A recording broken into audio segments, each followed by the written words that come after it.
Hello and welcome to coverage of Grand Prix Toronto. I'm Marshall Sutcliffe in the booth with Frank Karsten. It's early in the morning here on day 2, round number 10, and we've got 2 of our 4 undefeated players in the feature match area. We've got Brian Larder playing green-white tokens, the breakout deck, or at least one of them from the Pro Tour, and it seems to have carried over quite strongly here into the GP ranks. We'll get more on that from Tim Willoughby after this round. He's going to kind of break down some of the metagame discussion. His opponent, Mark Jacobson, is playing a deck we're calling Four Color Rights. Yeah, this is a completely new deck that we were just talking about, a breakout here at GP Toronto, 9-0, so this is a real deal. It feels crazy to play a 4-color deck in a format when you don't have fetch lands anymore. But, you know, between Loam Dryad and Cryptolith Rights, you have plenty of ways to fix your mana, and you do get access to the most powerful interactions from all the colors. In this case, Mark Jacobson already has Eldrazi Displacer on the battlefield.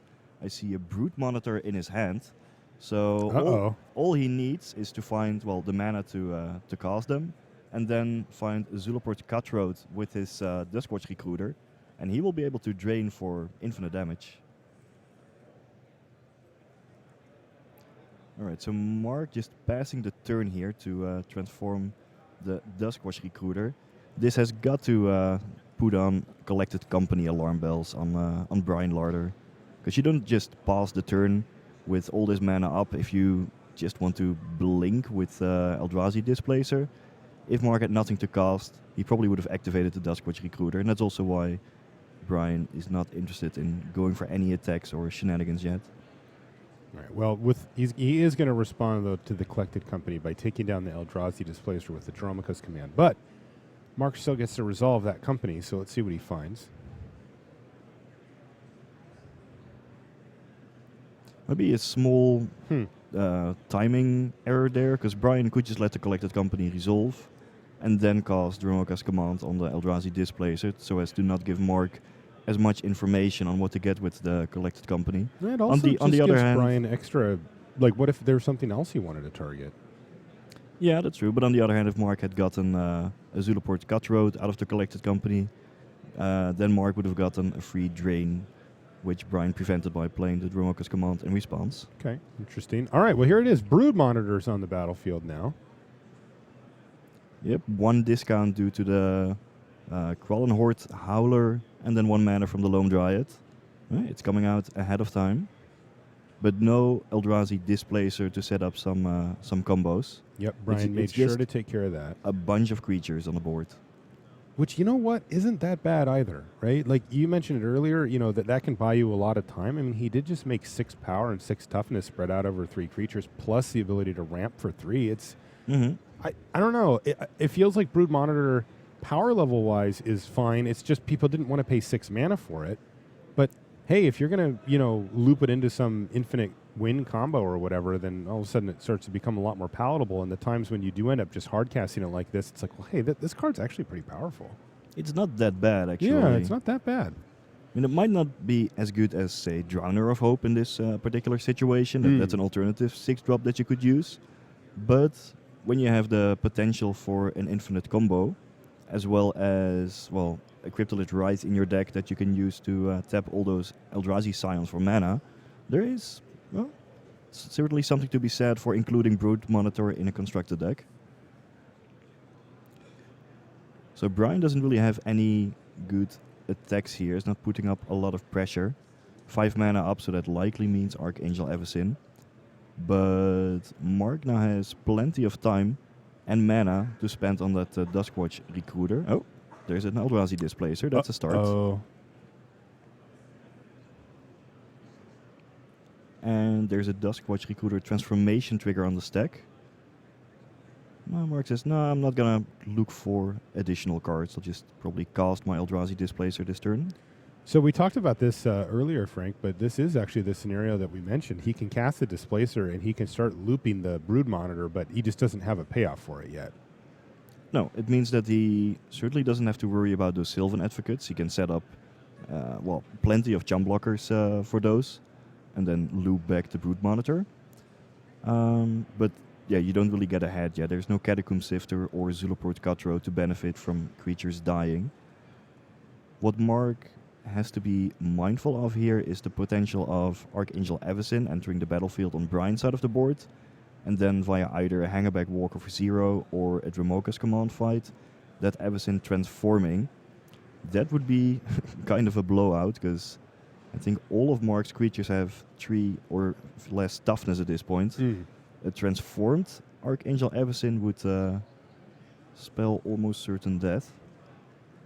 But if Brian does not have the ability to cast or transform Archangel Avacyn, Mark is very far ahead. And actually, now that there is a Reflector Mage and Eldrazi Displacer on the battlefield, with 3 mana up potentially to blink the Reflector Mage, Mark doesn't have to be too scared, because he could just blink his own Reflector Mage and then bounce the Archangel Avacyn whenever it threatens to transform. Looks like Mark's decided it's time to start beating down here. And there's the Avacyn that you predicted, and I'm sure Mark was as well. Yeah, when the green-white deck passes with 5 mana up, you have to expect an Avacyn there. So Brian Larder's going to flash in Avacyn here and sort of force Mark to do something, which he's going to definitely do. Target his own Reflector Mage, return Reflector Mage to the battlefield immediately, and then he's going to target Avacyn with the Reflector Mage trigger. This is a sweet interaction for sure.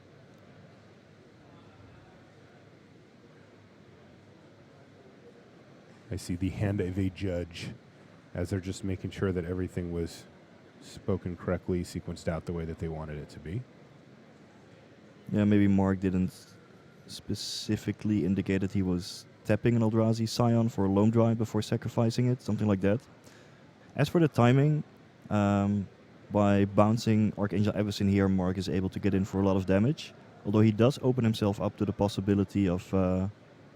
no, never mind. Well, I was going to say he opens himself up to the possibility of Archangel Avacyn plus a Hangerback Walker for 0 but he can't on Brian cast it. Larder's turn. Yeah. But Larder yeah, can't that, cast. Yeah, that he can't doesn't work. cast that or the Sylvan Advocate in his hand either. Yep. Awkward. Wow, Stasis Snare just very aggressively taking down the Displacer there. I like it. Yeah, that is the most impactful card on the battlefield by far. Especially when Mark has so much mana to activate it. Oh, those are supposed to be transformed from the turn prior. Is that what they were saying? Because Brian only played one spell this turn, right? Only the Stasis Snare, unless I'm mistaken. Yes, and Mark cast Reflector Mage on the previous turn. Yes. And Displacer. Because he had the double discount going. So he just tapped white to play the Displacer and then blue-white for the Reflector Mage. So they must have missed the trigger on Brian's upkeep and then just put them on the stack now. So that's the best I can make of it without being down on the floor. There's a Catacomb Sifter for Jacobson. But here's the real issue, right, is that, you know, we've been talking about the combo and setting up this Eldrazi Displacer shenanigans, but in the meantime, Mark has just built out a very impressive board of creatures here, such that he can just attack with everything, lose a creature outright, and just doesn't care about it because he's getting in for so much damage, he's going to put him down to 2 anyway. Yep. By the way, Loam Dryad just getting in the red zone. Yeah, Mark Jacobson's deck is just filled with mono creatures. Not big ones, just 2/2s and 3/3s, but if you have enough of them, and thanks to, say, cards like Loam Dryad, you can power them out quickly, hey, it works, especially when Brian has to spend a lot of resources and time on getting those Eldrazi Displacers off of the board, and Mark has Reflector Mage in order to leverage his board advantage. Alright, Brian just passing the turn here. This means that those werewolves are going to transform. A single Archangel Avacyn is not going to Not close. do it. Maybe a Secure the Wastes could buy Brian an additional turn, but... But yeah, this is pretty that's straightforward it. from Mark's perspective, right, as far as just turning everything sideways. Is there anything really that can, you know, devastate that plan? Can't think of anything offhand. No, the only thing I can think of is a Secure the Waste here. for Brian, and then Right. potentially Archangel Everson plus Hangerback Walker for 0 on the next turn. But Yeah. that was not the case. All right, so Mark Jacobson is going to pick up the first game with an all-out alpha strike, as we call it. Put himself up a game over Brian Larder. Yeah, I'm impressed with how the deck is functioning so far. Even though Mark lost 2 Eldrazi Displacers in that game and wasn't really able to set up a lot of the combos, he just showed that all of his random creatures put together can get the job done as well. Reflector Mage, definitely worth the blue splash here.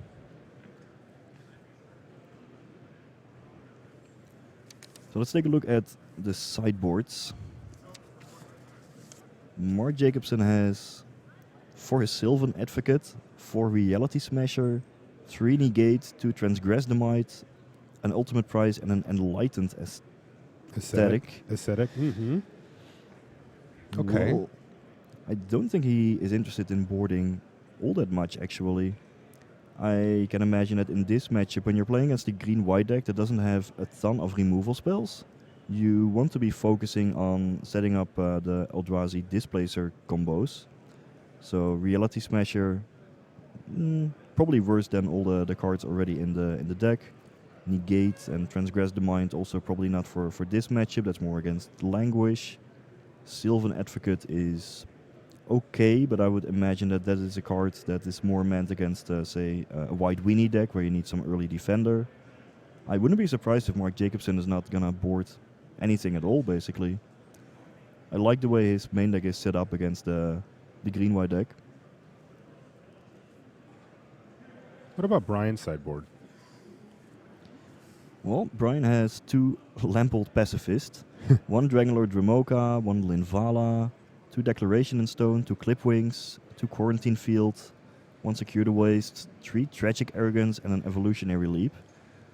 I would expect that Brian's role in this matchup is kind of as a control deck, where he has to rely on removal spells in order to prevent Mark from comboing out, or find Archangel Everson and transform it in order to set up kind of a one-sided Wrath of God. We've seen with that be incredibly effective when set up correctly. It is difficult to do, though. With that in mind, I think Brian may want to board in some additional removal spells like Declaration in Stone, as well as Tragic Arrogance. Tragic Arrogance could be huge in this matchup because Mark is just trying to build up a board filled with random creatures, as we saw in the previous game. Tragic Arrogance is an excellent foil to that. It could even transform Archangel Everson if need be. So those are fine cards. As for what to board out, maybe something like a Sylvan Advocate. It's an okay creature, but nothing that you really need in a matchup if you are going for more of a Tragic Arrogance, Archangel Everson, go big plan. Looks like players are examining their openers here.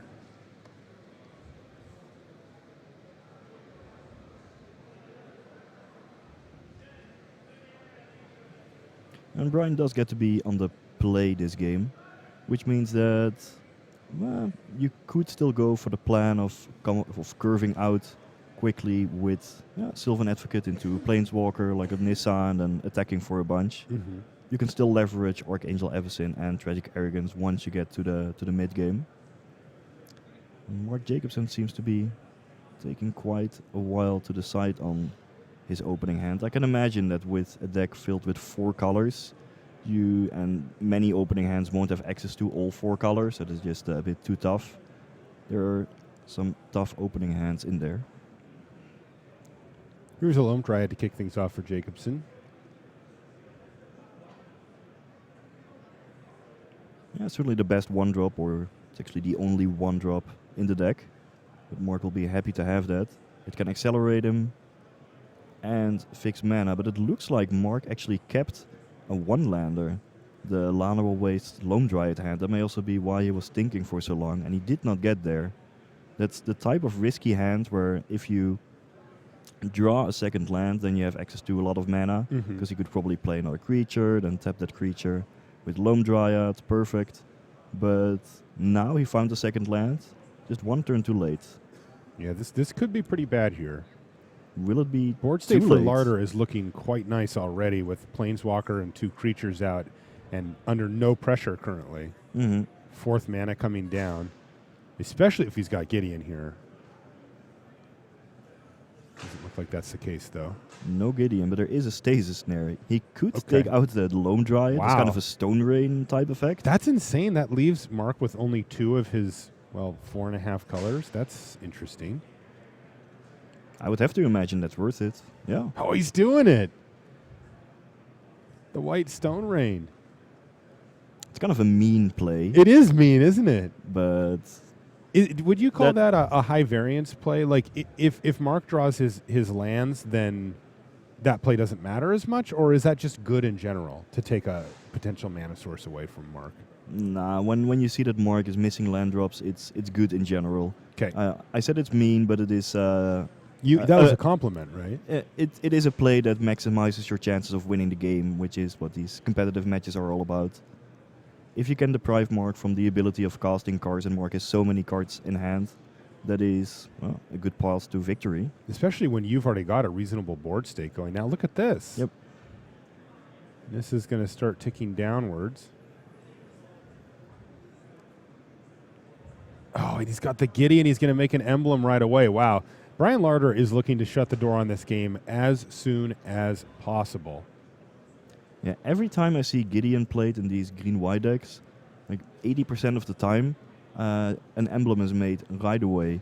People don't really bother too much with making night tokens, especially when you already have a board filled with 3 creatures and there are more on the way. Getting that global boost is quite relevant. So how can Mark get back in this game? Well, he has a Reflector Mage. That would always help. You know, bounce the Sylvan Advocate, get off at least some of the pressure. But currently he needs both blue and white mana in order to cast it. That's obviously the downside of playing a 4-color deck. I mean, that just looks comical, right? Yeah, Like, he's got a Llanowar Waste and a Westvale Abbey, and he needs blue and white mana. Yeah. Oh, man. Yeah, something is going wrong there. He even goes for a forest, saying, "Yeah, I'm not even gonna get close to this Reflector Mage mana. That is Not gonna bother." That is pretty funny. Yeah, Cryptolith Right does a good job of solving that problem generally for Mark, but not here. Yeah, and without the Loam Dryad, when people start to aggressively use their removal spells to take out Loam Dryad, you also miss the color fixing. Totally. Okay, well, this is nice, though. More colors of mana for Mark incoming with another Evolving Wilds, and he's built out his board a little further with the Catacomb Sifter. All right.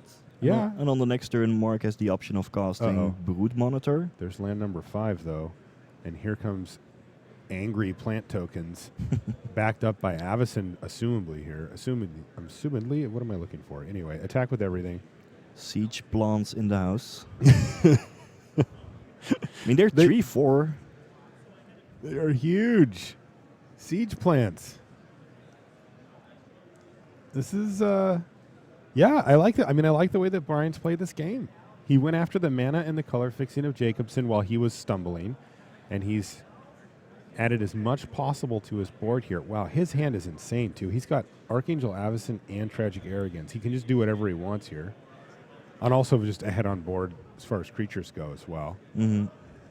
Oh, yeah, double block the plant.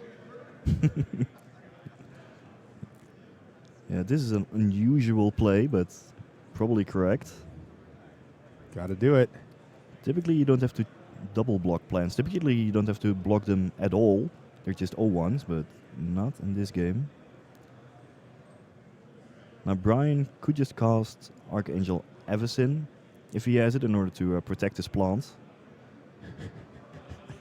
Archangel Avacyn protects all she's- living things. She's a gardener, it turns out. Oh, yes. Oh, man. So she's going to fend off anything from hurting the plants. By the way, the chat has called you out, Frank. They said that they cannot be siege plants until they are 4/5s. Oh, okay. Yeah, which I think is a fair rule. That's fair. We'll So observe. what is a 3/4 plant then? Yeah, I don't know. Is it a Tarmo plant? Tarma plant? Sure. Okay. Ooh, that was collected company off the top for Jacobson. And he's content to just pass the turn now here. What can he hit here if he hits a couple of Reflector Mages, does that get him stabilized? It's still not looking great for him here.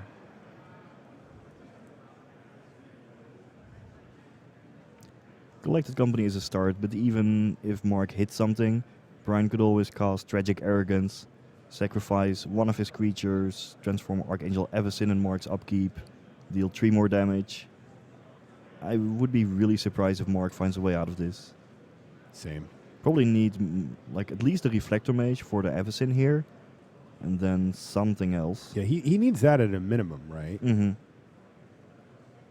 It is interesting to see how his mana fixing has been progressing. Like, we saw the Loam Dryad die. We did not see Cryptolith Rite from him here. And another form of kind of mana fixing he has is actually Collected Company. It does let him play these creatures, for effectively green mana only. And he's really kind of working around the mana constraints of playing so many colors. But, okay, a Displacer is not going to get it done on its own. Okay, a Sifter actually does keep him alive here, though, right? He takes 4 in the air and can chump block the plants. Yeah, for now, but it would put Mark at 2, and then Tragic Arrogance can transform the Avacyn for the final damage. For the last 3. Yeah. All So, right, well, so Mark doesn't know that. He's gonna do his best to line up the best blocks, but if Brian indeed sees that line, that should do it. And the awkward thing is that, well, Mark is in a position where, okay, Mark has to suppose that Brian has just nothing in hand. Okay, Mark thinks, okay, I'm going to go down to 2. I would like to take down some creatures here, but if I do, then Archangel Avacyn is going to transform. right. And, well, I cannot have that, so I actually need to jump here. I cannot even kill anything that will make sure that I die on the upkeep. And he can't interrupt Unless he has... Archangel, like with the Displacer or something. He doesn't have any way to not take that 3 damage. Is there anything that he could draw or has? And he can blink Archangel Avacyn in response to the trigger with Eldrazi Displacer, but then he still has to contend with a flyer coming for him on the next turn. Sure. And that uses up basically all of his Yeah. mana for the turn. All right, well, a plant finally died.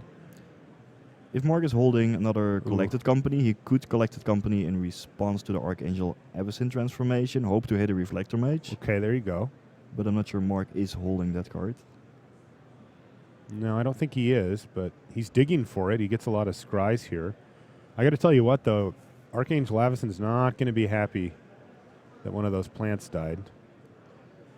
She's very protective of her garden. And here she is going to transform. Okay, well, he did have a Collected Company. Ooh, and there was a Reflector And there's Mage. a Reflector Mage off the top. Wait a second okay, now. it's not over yet. Wow. Hold up. 2 Reflector Mages. All right, this is a game. This is getting very interesting. Did Now, Mark's at 2, though, right? Yeah, or 1 actually, because Avacyn was a 5/5 due to the Gideon Oh, emblem. yeah, thank you. Yeah, so So we'll try to get updated live totals to you quickly.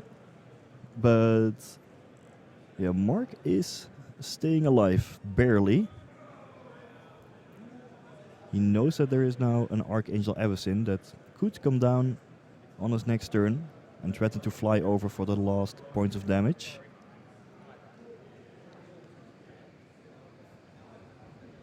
Oh, Declaration in Stone is going to end that. So Avacyn ultimately does say, "Get off my lawn." In game Yeah, number it 2, seemed like goes to Declaration Larder. in Stone cleared the way for the plant to attack for the final damage. Oh yeah, Plant Revenge. That plant avenged its fallen friends, and that's going to force a game 3 here between Brian Larder and Mark Jacobs. And I want to remind you about the Magic Online Championship coming up in just a few weeks' time from Seattle. That has a very stacked field, I will say, as well. Who are some of the top names playing in the event? Mike Sigrist is in there. Sam Black. Looked at the list yesterday. No, that's already... Oh, Magnus Lanto, of course. Oliver 2. Have you played against him on Magic Online before, Frank? I don't think I have. 2 Tank Clan. Doesn't ring a bell. He actually beat Luis in the Mox finals. All right. Yeah. That must be an absolutely stacked field. Will be It a is pleasure absurd. to watch that event. I love that event. That's one of my favorite events. It's also often can be a really important event to keep an eye on because it can be a springboard for Mhm. players to to go from being primarily an online player to getting into a live Magic career. You know, we've seen that from people like Reed Duke, notably did it. A good example. Magnus Lanto as Magnus well. Lanto has definitely parlayed his victory last year into a nice little career here. Yeah, I think he's 8-1 at this event today. So He's we may crushing see it. him at the top tables as well later today. Yeah, it's a good point about springboarding into a big career, because the winner of that event does get a qualification for all the Pro Tours on the next year. For many players in that And Worlds. Mox event, oh yeah, that's true. It's a huge thing. Yeah, World Championship. Yep. Yeah, it's a big deal. So that'll be fun. Hopefully you'll be able to join us for that. But for now, we've got a GP on our hands here. And still a sweet 4-color rights deck to watch. This deck I- is pretty sweet, isn't it? I wonder how often it has happened that Mark has played a game 1 where he has like a forest, a Lanoa Waste, maybe another forest and a Westville Abbey out, and on turn 4 he casts Collected Company and hits a Reflector Mage, and your opponent is like, what? Where does this? What is going Where did this on?" come from? It's pretty good. I mean, right now the secret is out a little bit, but especially in the early rounds, it's one of those cases where if you play against this, you just have to nod and say, well, nice deck. Guess you did it. All right, we are underway here. No one drop for Jacobson. There is, however, one for Larder. He's going to play an Oath of Nissa. And one of the overachievers in this green-white tokens deck, it is perfect in setting up the mana to get to double white for Gideon on turn 4, and the little bit of card selection helps the consistency of the deck a lot. In order to set up the dream sequence of Nissa into Gideon, thanks to Oath of Nissa, you can do that much more reliably. Yeah, not only does it help you find the Planeswalkers, it also helps you cast them with that sort of hidden last ability on it. Mhm. Wow, good start here from Larder. Yeah, He Larder. uses Dromoka's command to take down Eldrazi Displacer and even attack for 3 damage. Not a bad recovery here from Jacobson, though. He's got another Displacer as well as a Lone Dryad. has to take a bunch of damage from his lands. Wow, yeah, he's already down to 15. Goodness. So is this going to be Gideon? It is. It's kind of a double-edged Wow. sword. Wow, you weren't kidding about that 80%. Man, Larder is not messing around. He immediately cracks Gideon for an emblem and just smashes. It is fairly aggressive, but if Brian had just made a token, then perhaps Mark could have easily used, say, a Reflector Mage and a Blink from the Eldrazi Displacer in order to get rid of it, attack Gideon, and then at that point Gideon is too low at loyalty in order to produce the emblem, so might as well cash it in right away. As for the mana base on Mark's side, the benefit of playing 4 colors is that you get access to all these pain lands, which allow for easy activations of Eldrazi Displacer. Yeah, I've been calling it 4.5 colors, Yeah. but that half color actually does come quite easily. Mm-hmm. The downside is, of course, that you have to take a lot of damage from your lands in order to cast your spells. Yeah, indeed. Well, there's that Reflector Mage that you were talking about a minute ago. He's going to have to use his Loam Dryad, though, to cast it, so he doesn't actually get to attack this turn. So now Mark has access to the Reflector Mage plus Eldrazi Displacer combo. If Brian just has a bunch of creatures in hand, then Mark has an excellent answer to that. Just gonna get bounced. Yeah, he's just going to bounce it, and then... Whoa, that... I thought didn't he just displace it?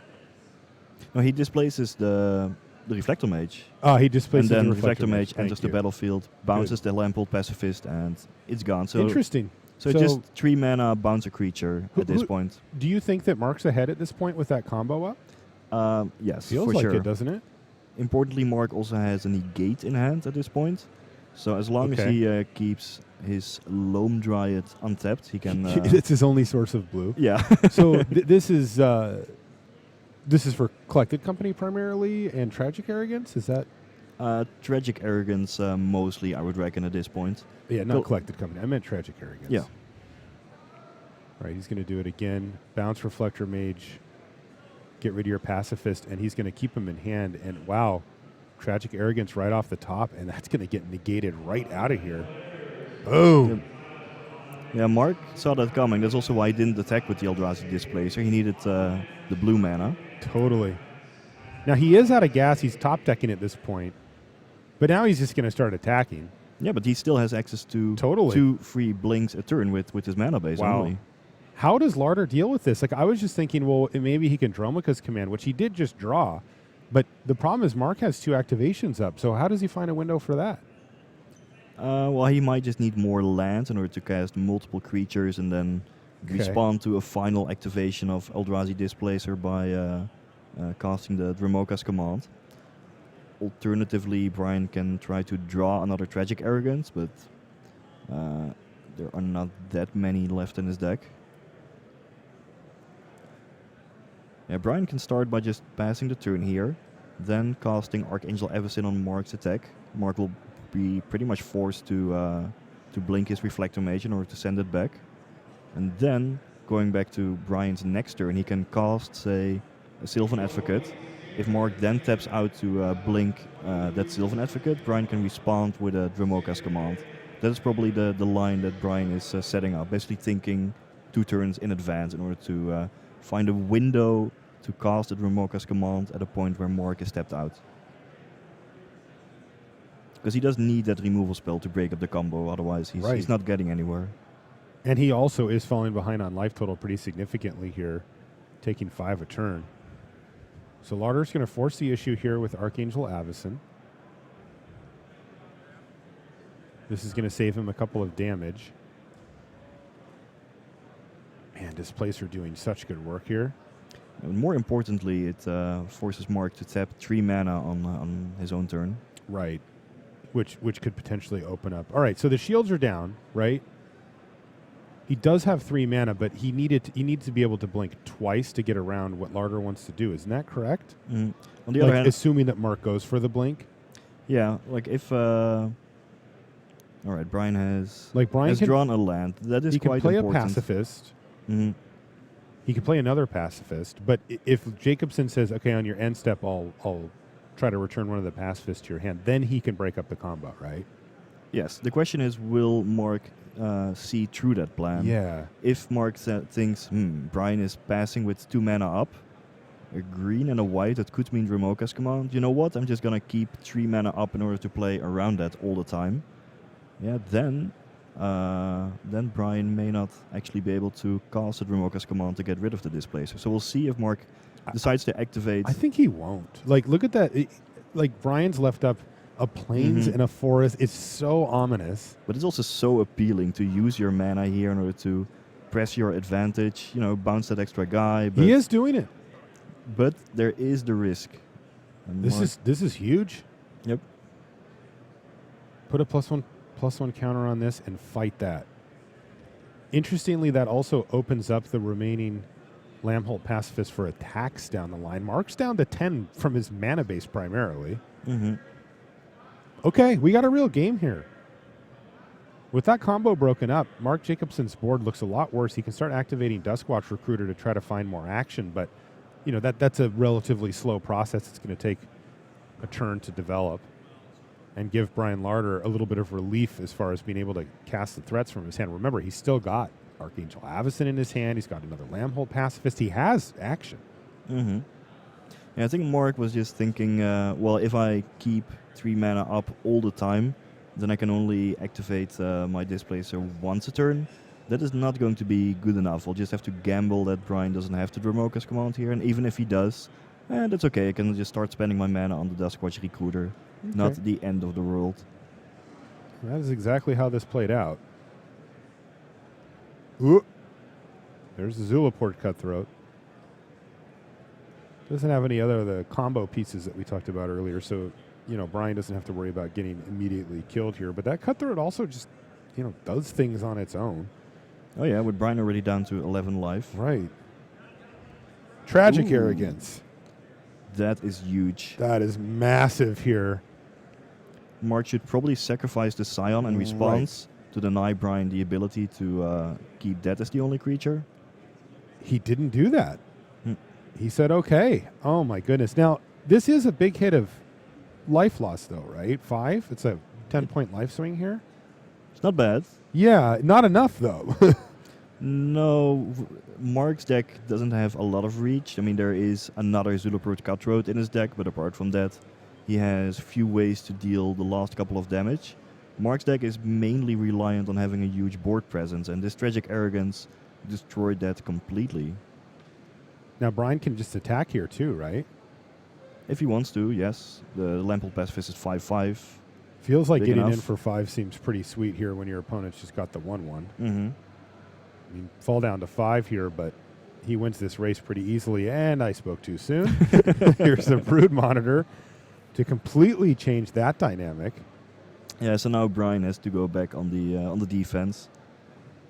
Does he does lose from here, right? Like if nothing changed, Jacobson can attack with everything to put him to 1, lose his Brood Monitor, and then attack with the remaining 4 Scions to kill him. If Brian would never cast another spell in this entire game, then Yeah. as the situation stands, Mark would win the game, yes. But Brian does have more action, we know that. Here's a Gideon, and he still, I believe, has another Lampult Pacifist in his hand as well as an Avacyn. And these are huge. That Gideon emblem's been on since the beginning. All right, it looks like he's going to go for the Sylvan Advocate instead, and he is going to go ahead and crunch in.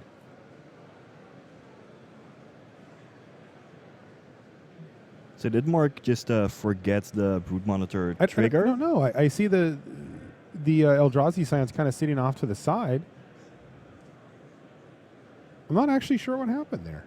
Given that they're not on the board right now, I would guess that he missed the trigger. Yeah, and that does it. Wow, Brian Larder ends up winning that game. That was absurd. That match was really sweet. Oh yeah. Super back and forth. Brian Larder playing that green-whited deck pretty aggressively, you know, going for the immediate Gideon emblems, just one creature out, and really trying to pressure Mark's life total. And also, remember, going after the Loam Dryad there, too. Mm-hmm. So great stuff from these players, and ultimately the green-white tokens deck in the hands of Brian Larder is going to take down the match and hand Mark Jacobson his first loss. I still haven't figured out what happened to those tokens. I thought I saw him grab them, but then they were kind of, you know, up by his graveyard. Yeah, I'm also not entirely sure what There was what no happened Hollow with that, Moonlight cast, right? Didn't see that. Not to my knowledge. I'm starting to rack my brain for Yeah. situations that aren't realistic. At You this point. see Brian boarding there, showing the Tragic Arrogance. I would say that was the most important card in the final game. Against a deck like Mark's that is trying to build such a board presence, Tragic Arrogance is the perfect answer.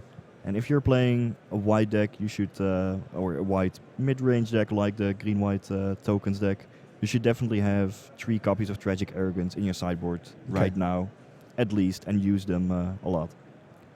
Sweet. We've got some. We moved over one of our text matches here. We've got Seth Manfield. Yes, that Seth Manfield, #1 in the world, our world champion of Magic, in fact, and recent Pro Tour top 8 competitor. Just a week ago in Madrid, he was playing in his top 8 match. He's switched decks here, though, to the same one that Mark Jacobson is playing, this 4-color rights deck. He's playing against Samir Ahmed. Both of these players on 8-1. I don't know what Samir's on, but let me dig up the deck list here. I do believe I have it in front of me. Yeah, I do. He is playing Wasteland Strangler, Eldrazi Displacer, Thought Knot Seer. All right, so he looks like he's on the black-white Eldrazi deck as well. Interesting. Yeah, and Seth Manfield is playing some more Brood Monitors here. Yeah. A Collected Company was taken from Seth's hand, leaving Seth with Collected Company, Catacomb Sifter, Plains, and Westville Abbey. That is the information that both players have to work with. Well, so far Seth appears to be ahead. He can develop his board with a Catacomb Sifter here. And then cast Collected Company on the next turn, while Samir hasn't really gotten on board yet. Sure, that the discard spell allowed him to deal with something in Seth's hand, but it doesn't actually affect the board right away. Alright, and Seth actually chooses to get another card out of his Duskwatch Recruiter rather than cast the Catacomb Sifter. going for some additional value while he still can. So, Frank, I was just curious. It was just killing me about that brood monitor. He did just miss the trigger. That's what it was. Okay. So the simplest answer was the correct one. It is not given, like you do have to say, when this enters the battlefield, I'll get my scions, and apparently he did not do that. So it was just killing me, Frank. I couldn't sleep. not that I'm trying to sleep right now. So Transgress took away a collected company, you said? All right. What do you think of this black-white Eldrazi deck, Frank? What's your general thoughts on it? We've seen it perform quite well here in the hands of at least two players near the top tables. It's the type of deck that you can build in so many ways. While testing for the Pro Tour, I think we had a black-white Eldrazi deck, a black-white token deck, a black-white Planeswalker deck. There are so many powerful cards in these two colors that you get a lot of flexibility to work with. It was a deck that did okay in the first week of Standard. Wasn't played all that much at the Pro Tour, but maybe now that the Pro Tour has kind of solidified the metagame and people know what kind of decks are out there and what to answer, playing a deck like Black-White with a lot of reactive cards makes more sense when you know which answers to put into your deck. So that might be a possible reason why it is doing well here this weekend. And hey, there's still plenty of powerful cards in the deck to work with.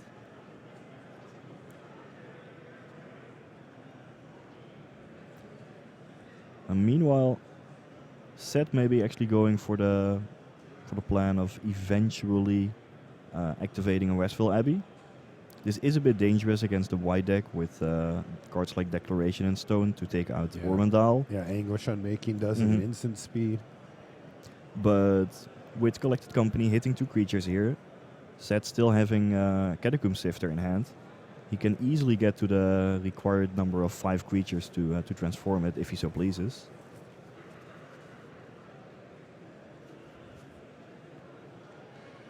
Though as long as it's not necessary, I'm sure that Seth is just going to attack with his creatures, especially if Samir is not offering any blockers. Then Seth will play around a removal spell that exiles, not activate his Westville Abbey yet, and just be content to put out a bunch of random dorks on the table. Seth may have to be careful about a global sweeper, something like a Languish at this point. Samir hasn't really been casting much, has a bunch of cards in hand. So if I'm Seth, I would be a bit scared of Samir sandbagging a sweeper like Languish, and I wouldn't commit all of my cards to the table. Especially when you can just attack for 3 or 4 damage a turn, maybe activate a Dust Squatch Recruiter, get some more value, sacrifice a clue. There's no big need to commit a lot of extra creatures to the board at this point. Looks like Seth's just going to ship the turn back. Maybe leaving up a Collected Company? I would have to imagine. It does put Samir in a pretty awkward position here, right? Like, languishing away basically just the Crawling Horde Howler. I mean, yeah, you do get the Visionary kind of randomly, but isn't super appealing for him here, right? Especially if Seth can follow up with a Collected Company potentially. Yeah, that doesn't really get you anywhere. All right, it wasn't Collected Company, but it was Secure the Waste, and we can only assume that Samir has passed the turn back to Seth. All right. Well, I think you might have been on the right track there, though, Frank. It does look like he's working his way towards Westvale Abbey, potentially. A little short on mana here, but got the requisite number of creatures already. Also, bang. Takes 7. Ooh, Archangel Avacyn, though, from Samir. Threatens to gobble up the Crawling Horde Howler here and reduce that 7 down to 4. That's not too bad. I see that Seth has Reflector Mage in hand, which is potentially a good answer to Archangel Avacyn, but no blue mana inside. That's the downside of playing a 4-color deck. You took a lot to be impressed. That was a sweet play. Archangel Avacyn just came, slapped around that werewolf. You're like, yeah, that's fine. Just Savage 2 for 1. I mean, it's never a surprise in this format when the opponent passes the turn with 5 mana up. too wide. You have to think of Archangel Avacyn there.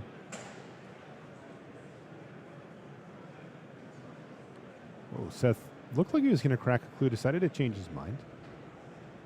Nope, he is going to. He's just going to use different mana to do so.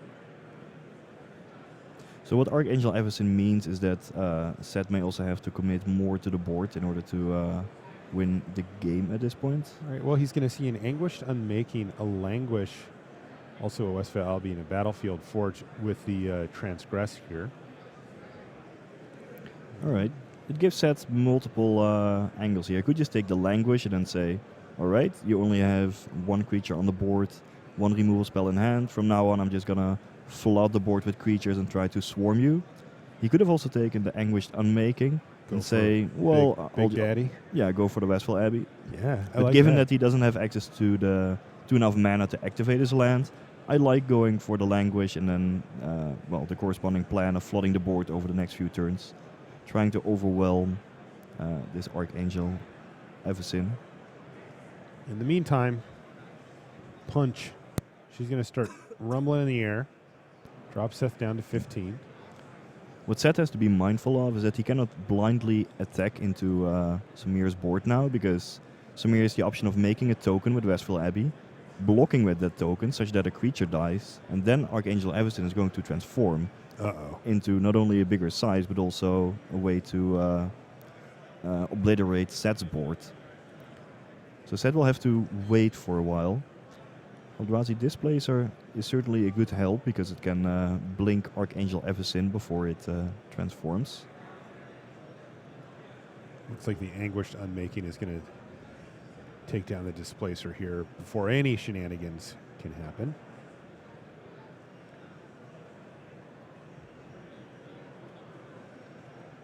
And now Seth is getting a bit behind. He's missing land drops here.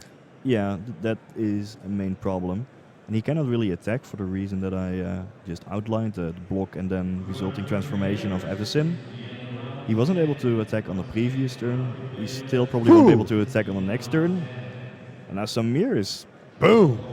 suddenly the aggressor. Reality Smasher threatening a big chunk of life total, and Seth has no reasonable blocks for it either. Nope. This could be the play that wins Samir Ahmed the match here. Remember, we're in game 3. Both of these players are sitting at 8-1 record and looking to get off to a good start. This is the first round of day 2. It's round number 10. And Samir Ahmed significantly ahead now after playing Archangel Avacyn and Reality Smasher.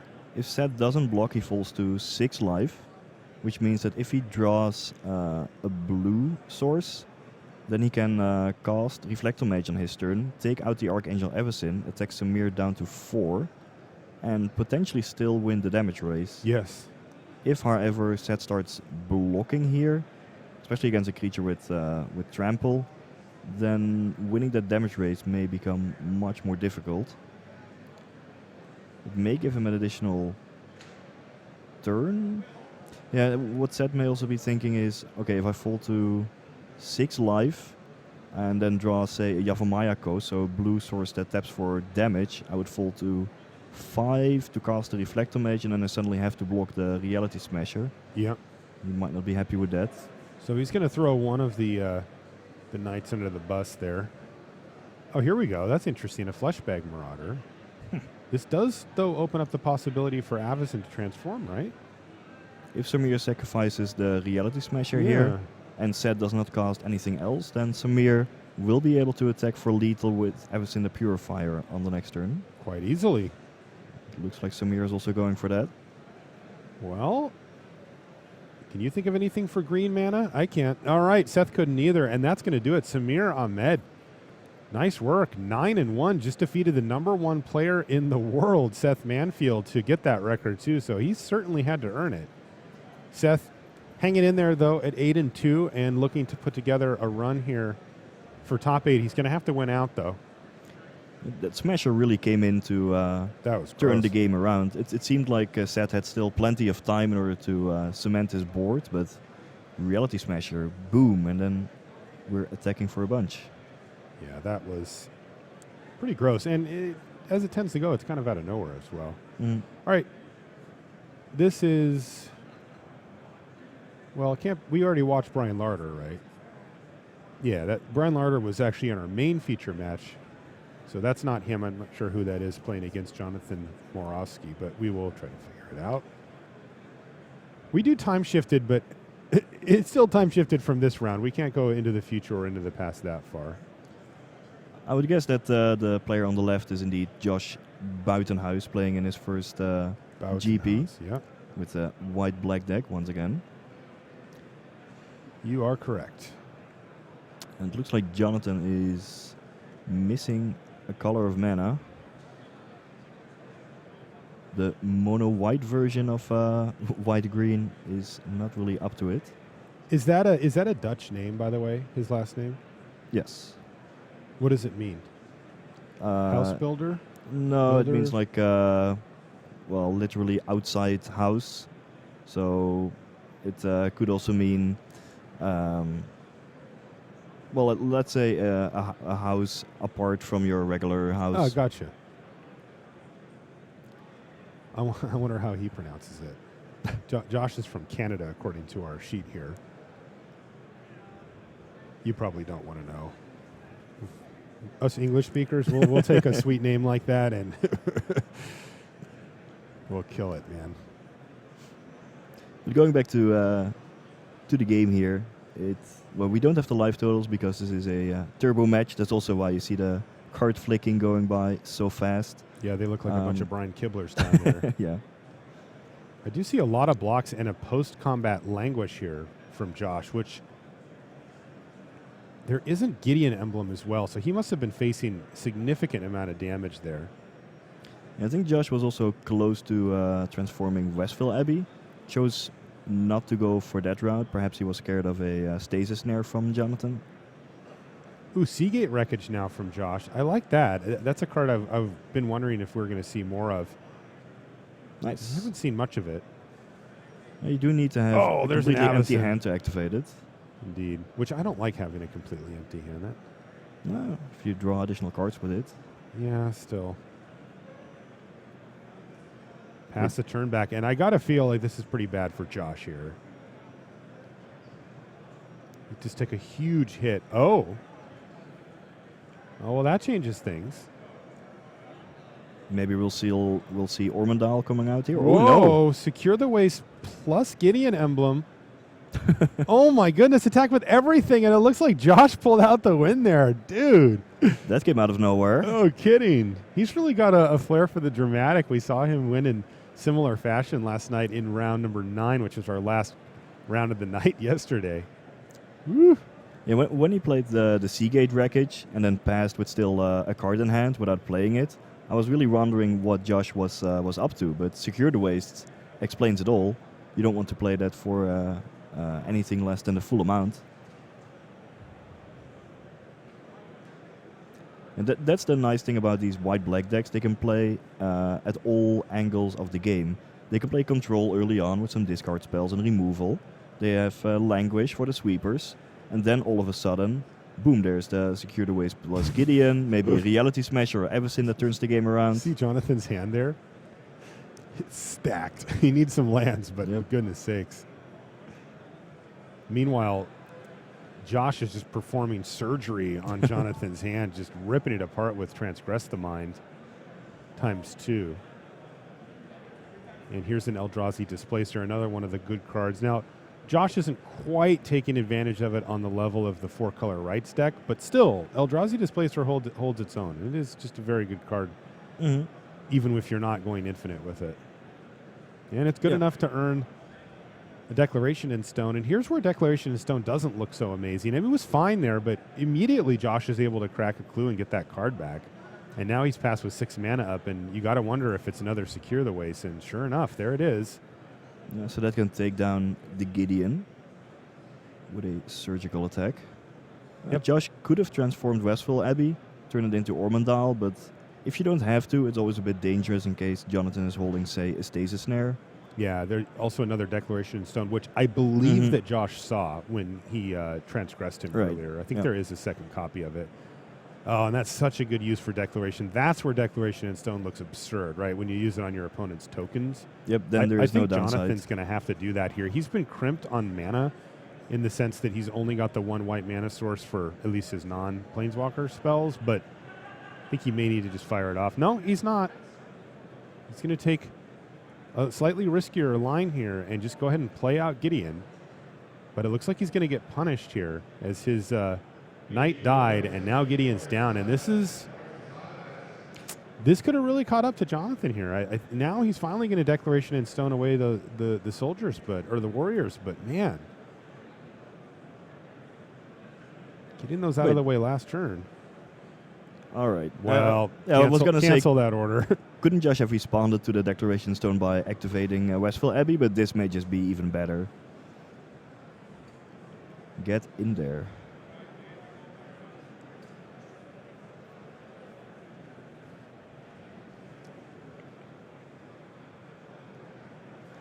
There's not much that Jonathan can do here, perhaps. Wow, Grasp of Darkness even kills Archangel Avacyn. That does let the Thopter survive, but this feels like it's falling away from Jonathan Morosky ever quicker as Josh is really leveraging. And yeah, that's the game right there. Wow.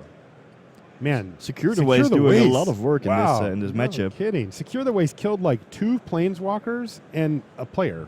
Not too bad at all. That's going to do it for our round 10 coverage here from Toronto.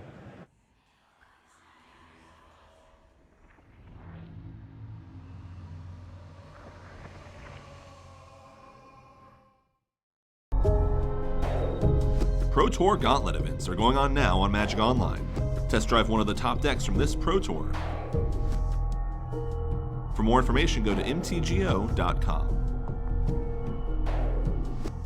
Whether riding the bus or waiting for the Grand Prix finals to begin, Magic Duels is a great way to hone your skills and try new strategies. Featuring hundreds of earnable cards from Magic's latest sets and virtually unlimited AI and online opponents, start playing Magic Duels free today on iPhone, iPad, Xbox One, and Steam. Hello there. Welcome back to